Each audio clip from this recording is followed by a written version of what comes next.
My ex cheated with his roommate. She had been in love with him for years, but decided not to proceed with a relationship because their relationship styles differed.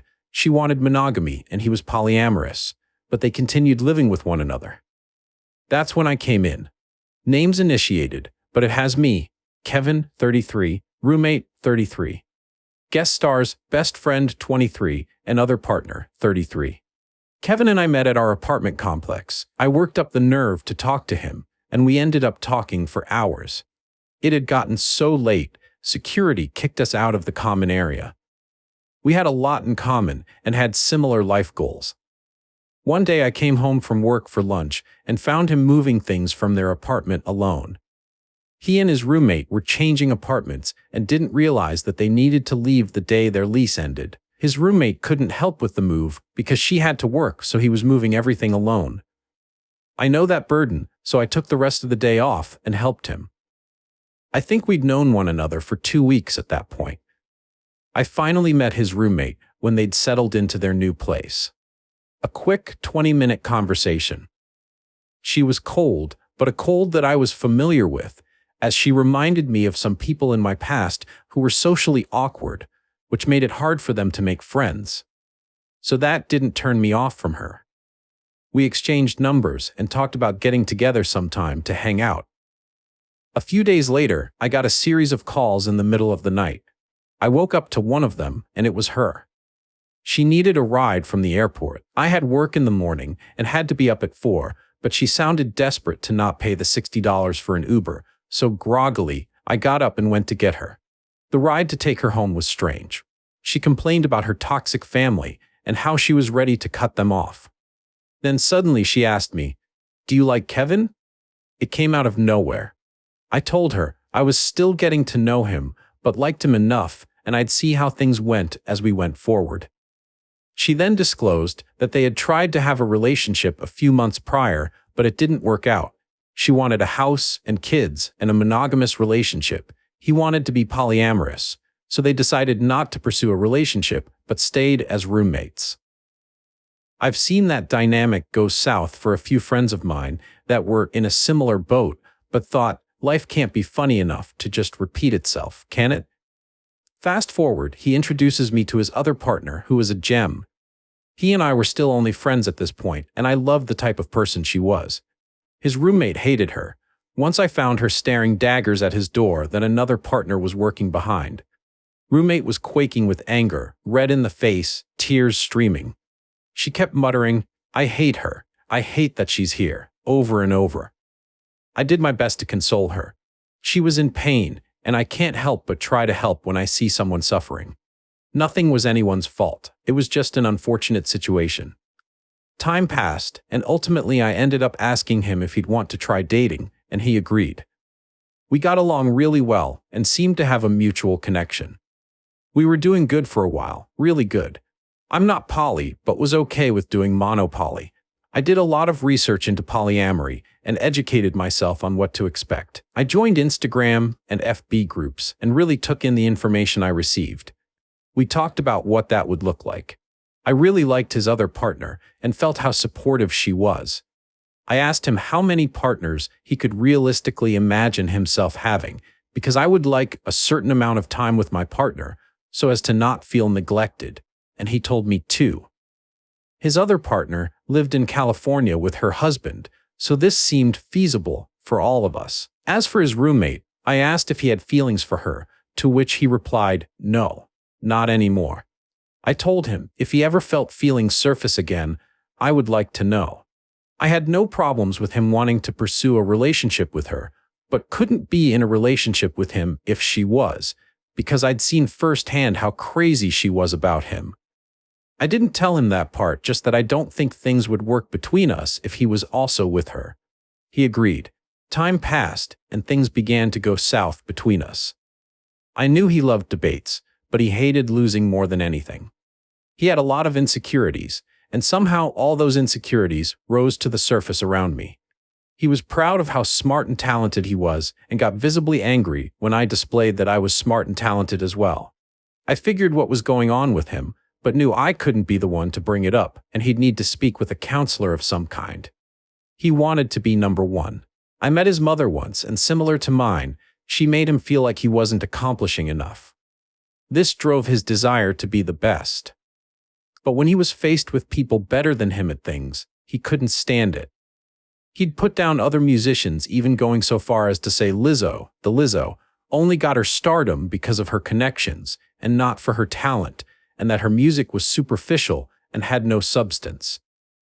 For those not familiar, Lizzo got Prince's stamp of approval, which was a rare thing for him to give.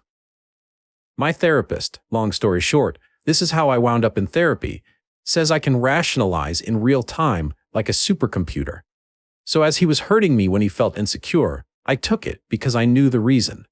For instance, once when we went out for karaoke, another shared interest between us.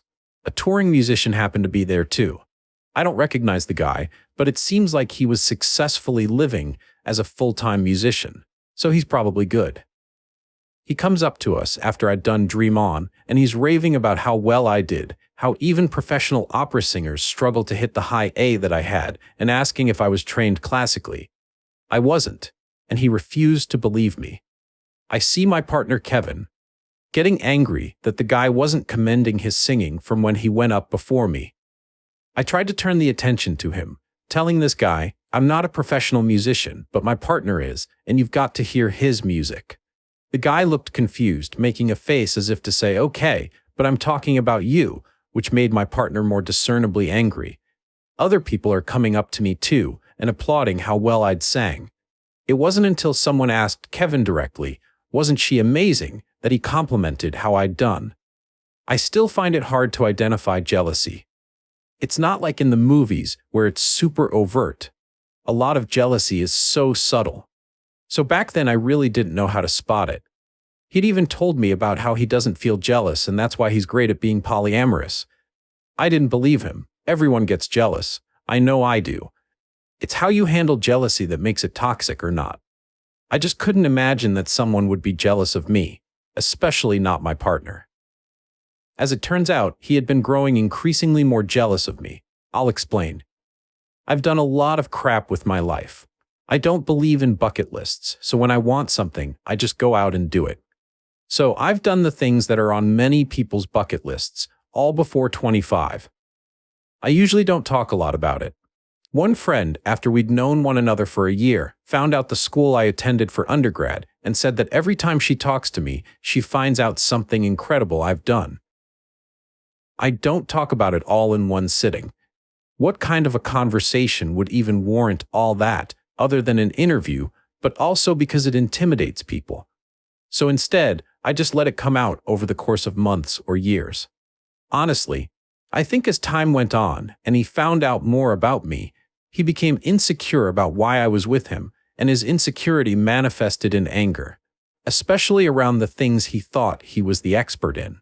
He wanted to travel the world and speak multiple languages and be viewed by everyone as an approachable genius. He'd even legally changed his name to a Japanese one because he felt un-American, despite being born and raised in Nevada and having never been out of the country or ever holding a passport.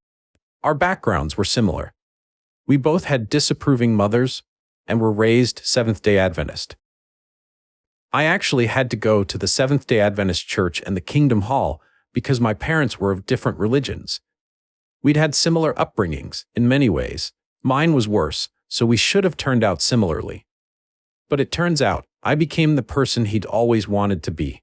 It seemed that the more we got to know each other, the farther he pulled away. He began fabricating or exaggerating his relationship with certain people who were far into their career to impress me with his connections. People who I not only actually knew, but I was close to. I couldn't bring myself to see he was lying, let alone call him out regarding it, so he'd get so embarrassed when life put us in situations where he'd have to come clean. Life really is funny. For example, him lying and saying that he was collaborating with a well-known local band and their lead singer. The lead singer in question happened to be my ex and one of my closest friends to this day. I don't know all of this ex's business ventures, so I figured maybe it was the truth. But when we were in the same company as this ex, the ex didn't recognize Kevin at all, but swept me up in a huge hug and talked to only me all night. At the end of the night, Kevin asked me, "Please tell X that Kevin wants to work with him." I did as he asked, and X said, "Who's Kevin?" Despite spending the entire evening in his vicinity, or when he put me on to a YouTube channel that has pretty cool videos touring parts of Japan while lo-fi music plays. As he was telling me about how the universe wanted to be hilarious, I was texting that content creator to set up our monthly Nike Run Club challenge we do every month. It was like everything Kevin did or wanted to do, I'd already done, and he hated it. So the arguments started. Over small things. Like once he stormed out when I told him how much I loved the writing in Encanto, with how they'd subtly written the grandmother as the antagonist, and how I wouldn't call it an epic because I wished they'd had more locations in the story. He didn't agree. I know I turn into teacher mode at times. I used to be a teacher. I've had some wonderful opportunities in this life to learn a lot of random things and watch the news to calm me down. I don't understand either, so I have so much random useless knowledge in my head. I've since received an ADHD diagnosis, which cleared a lot up. But I've had experiences like sitting in on script reads with New York playwrights and soaked in a lot of the information. I've had that privilege along with many other privileges, and don't feel it's fair that not everyone gets to experience such wonderful things. I want to share all the knowledge I've gained with those interested. So I saw this as an opportunity to share what I learned that led to my conclusion. He got more upset and told me that it was my opinion. That really confused me because it was clear as day to me based on the story. It's like if you watch someone put salt in their pasta, then said, "This pasta has salt in it," then have another person turn around and tell you that it was your opinion. He got angry that I'd backed up my point and stormed out. Over Encanto. I apologized. In fact, I apologized to him more times than I care to admit, but I wanted the relationship to work.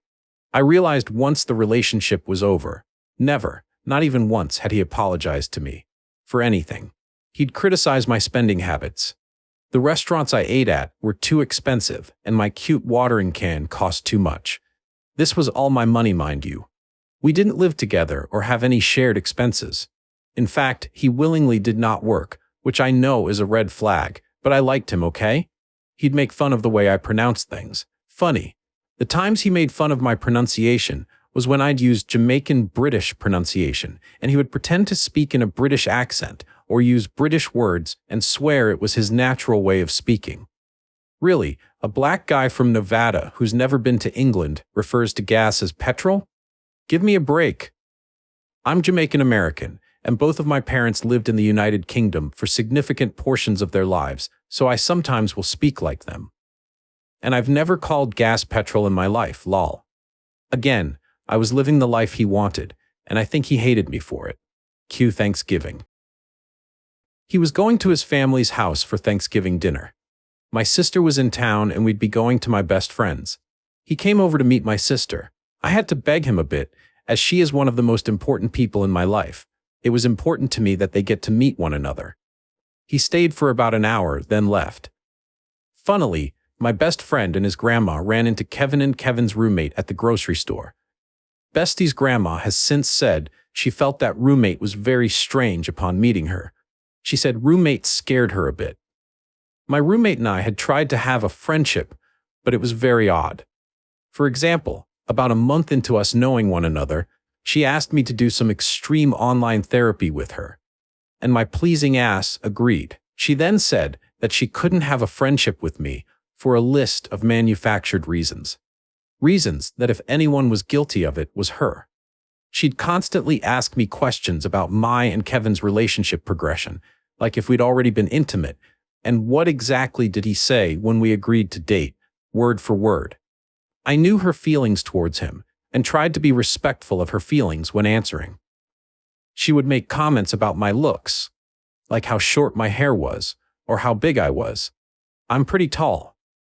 Things that were obviously not kind, but I'm an expert on letting things roll off my back, so I never said anything to her or Kevin. About the comments. My roommate told me that she was going to a friend's family's house for Thanksgiving. Turns out that friend was Kevin.